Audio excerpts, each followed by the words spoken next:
केंद्रीय गृह मंत्री अमित शाह का आज दंतेवाड़ा का दौरा रद्द हो गया है।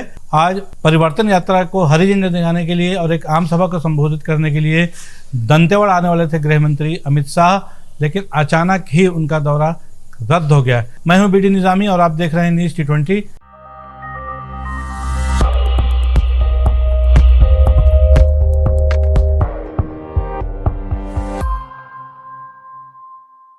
हालांकि उसके बाद एक और केंद्रीय मंत्री स्मृति ईरानी लगभग 3 बजे के बाद जगदलपुर एयरपोर्ट पर पहुंचती हैं, लेकिन उनको जाना था दंतेवाड़ा। अचानक एक फ़ोन आता है और वहां से वापस एयरपोर्ट जाकर के कलकत्ता के लिए रवाना हो जाती हैं। तब इस परिवर्तन यात्रा को छत्तीसगढ़ के भारतीय जनता पार्टी के जो प्रभारी हैं ओम माथुर, वो हरी झंडी दिखाकर रवाना करते हैं।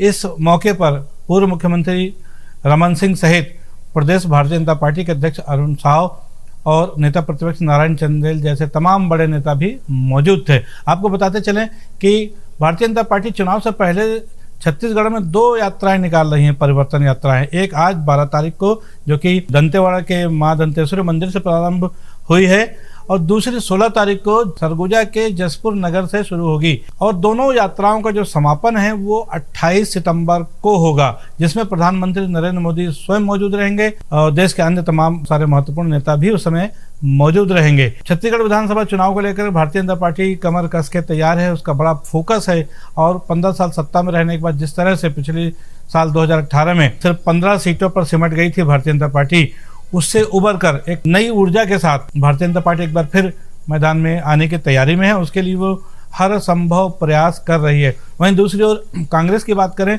तो कांग्रेस की जो चुनावी जो रणनीति है वो कहीं ना कहीं उसमें शिथिलता नजर आ रही है। एक तरफ भारतीय जनता पार्टी मध्य प्रदेश और छत्तीसगढ़ में एक सूची जारी कर चुकी है। आज ही शाम जेपी नड्डा के निवास पर भारतीय जनता पार्टी की दिल्ली में बैठक हो रही है।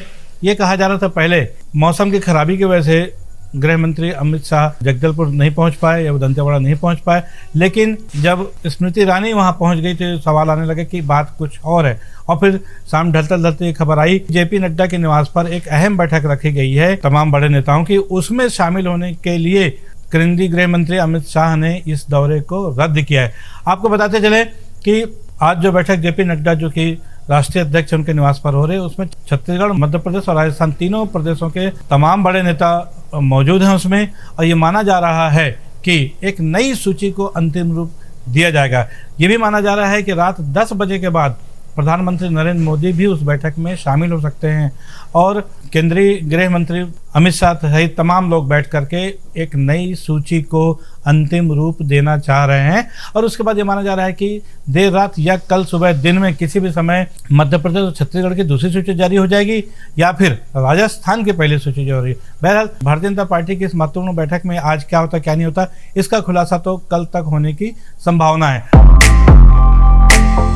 वहीं दूसरी तरफ कांग्रेस के लिए एक और बड़ी चुनौती कहा जाए कि उनका भी काम शुरू नहीं हुआ है। कल उन्होंने 4 कमेटियां जरूर बनाई, लेकिन अभी भी उनकी पहली सूची का लोगों को इंतजार है और ये माना जा रहा है कि कहीं ना कहीं कांग्रेस फिलहाल नामों के डिक्लेरेशन में भारतीय जनता पार्टी से पिछड़ रही है। देखना यह है कि भारतीय जनता पार्टी और कांग्रेस की जो आपसी जो चुनौतियां, आपसी जो रस्साकसी है, इससे दोनों एक दूसरे से कैसे निपटते हैं। इस बीच कांग्रेस के लिए एक अच्छी खबर नहीं है। कल सोमवार को मुंगेली में एक संकल्प शिविर का आयोजन किया गया था और जो कि पूरी तरह फ्लॉप हुआ है।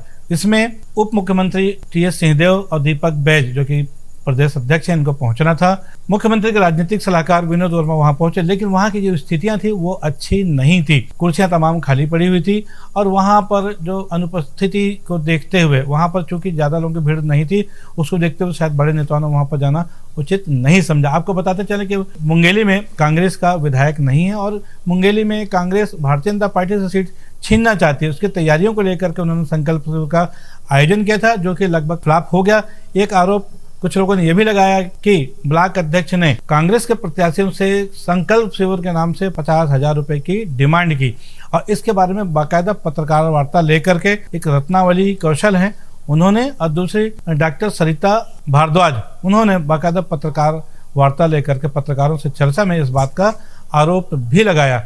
रत्नावली कौशल है वो आदिवासी विकास प्राधिकरण के सदस्य हैं। उन्होंने साफ तौर पे कहा हमसे 50-50 हजार रुपए की मांग की गई थी जो हमने नहीं दिए, क्योंकि हमारा नाम ना ब्लॉक की सूची में है ना जिले की सूची में, तो हम क्यों दें। मैं नहीं दी हूँ दीदी, मैं बोली।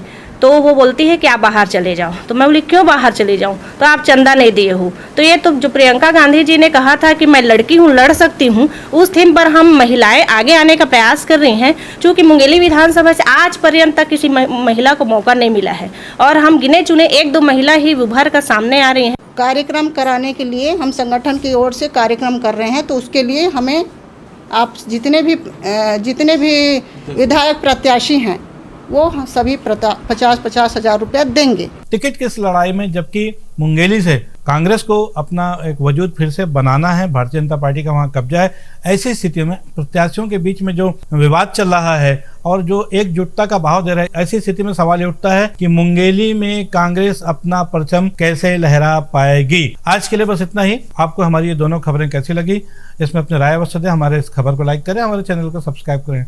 कल फिर मिलेंगे किसी नई खबर के साथ, किसी नए विश्लेषण के साथ। तब तक के लिए दीजिए इजाजत।